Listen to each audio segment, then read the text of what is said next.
अस्सलामुअलैकुम मेरे प्यारे प्यारे व्यूवर्स को मेरा प्यार भरा सलाम। मैं हूँ हफ्सा फरीद और आप देख रही हैं मेरा YouTube channel Hafsa Farid cooking. उम्मीद करती हूँ आप सब खैरियत से होंगे, खुशबाश होंगे।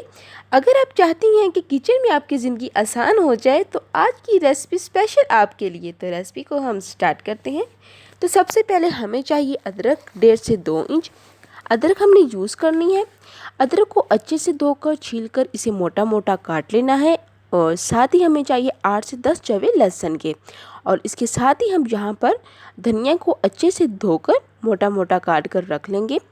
इतने स्पेशल तरीके से आज हम टेस्ट को डेवलप करेंगे ना कि इंशाल्लाह बड़े से बड़े रेस्टोरेंट में आपको ये चीज़ नहीं मिलेगी, जो घर में बहुत ही आसान कम पैसों में तैयार कर लेंगे। और टेस्ट इतना रिच होगा कि इंशाल्लाह सब उंगलियां चाटते रह जाएंगे। सबसे पहले आपने हरी मिर्चों को धो लेना है और धोने के बाद हेड उतार कर आपने खोलकर चेक करना है कि ये ठीक है, अंदर से ब्लैक तो नहीं। इस रेसिपी के लिए आपने कोशिश करनी है कि जो मोटी वाली हरी मिर्चें होती है ना, वो यूज़ करें। इसके बाद हम पतीले में ऑयल लेंगे और इसको बहुत गर्म नहीं करेंगे और इसमें लहसुन और अदरक शामिल करेंगे। अब यहाँ पे जो मेन टेस्ट है ना, वो शुरू हो जाएगा। क्या केमिस्ट्री है क्या नहीं। आपने लो फ्लेम पर फ्राई करना है। याद रखिएगा फ्लेम आपने बिल्कुल भी हाई नहीं करना और नॉर्मल से फ्लेम पर हम इसको पकाएंगे। बस आपने लहसुन जो है ना, उसको सॉफ्ट करना है और जलाना नहीं है। इसका कलर भी चेंज हो जाएगा लेकिन ये सॉफ्ट भी होगा और इतना शानदार इसका फ्लेवर और टेक्सचर होगा कि सुभान अल्लाह। यही इसकी टेक्निक है और यही काम हम हरी मिर्च के साथ करेंगे।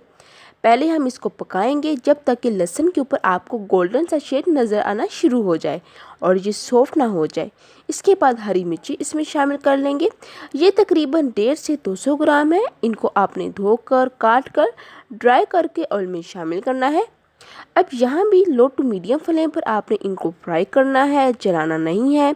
हमने इनको बहुत ज़्यादा कुक भी नहीं करना, तब तक पकाना है जब तक कि हरी मिर्चों पर आपको ना वाइट डॉट नज़र आना शुरू ना हो जाए, तब तक आप कुक करेंगे। तो यहाँ पर जब ये थोड़ी पक जाएंगी तो इस रेसिपी में ऐसी खुशबू आना शुरू होगी ना कि आपको समझ आ जाएगी कि आज की रेसिपी जा किस तरफ रही है। हरी मिर्चों का इतना शानदार फ्लेवर आएगा कि आपको मज़ा आ जाएगा। अब देखें हरी मिर्चों का कलर चेंज हो चुका है। यहाँ पर हमने फ्लेम को ऑफ कर देना है और इन सब चीज़ों को इसमें से निकाल लेना है। याद रखिएगा कि इस रेसिपी में जो ख़ास बात है वो ये है कि टेस्ट टोटली डिफरेंट होने वाला है उन रेसिपी से जो हम डेली पकाते हैं।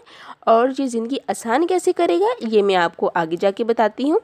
तो यहाँ पर हमने इन सब चीज़ों को निकाल लेना है और जो बाकी ऑयल हमारे पास बच जाएगा इसको हम दूसरी रेसिपीज़ के लिए यूज़ कर लेंगे। स्ट्रेनर की मदद से छान लेंगे और ठंडा करके एक साइड पर रख देंगे।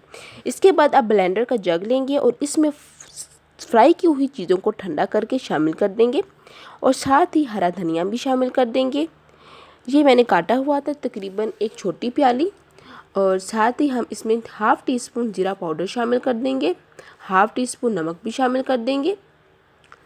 अब यहाँ पर जो दही आपने शामिल करनी है ना, बहुत ध्यान से तकरीबन एक छोटी प्याली आपने शामिल करनी है। ये 5 से 6 टेबलस्पून बनेगी, इससे ज़्यादा आपने ऐड नहीं करनी, वरना जो रेसिपी की थिकनेस है ना, इसका जो क्रीमी टेक्सचर है वो ख़राब हो जाएगा। उसके बाद आपने अच्छे से ब्लेंड कर लेना है।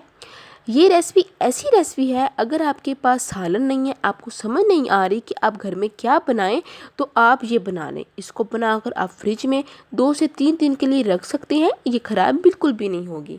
तो देखिए माशाल्लाह से कितनी मज़ेदार सी एक नए स्टाइल की चटनी बनकर तैयार हो गई है।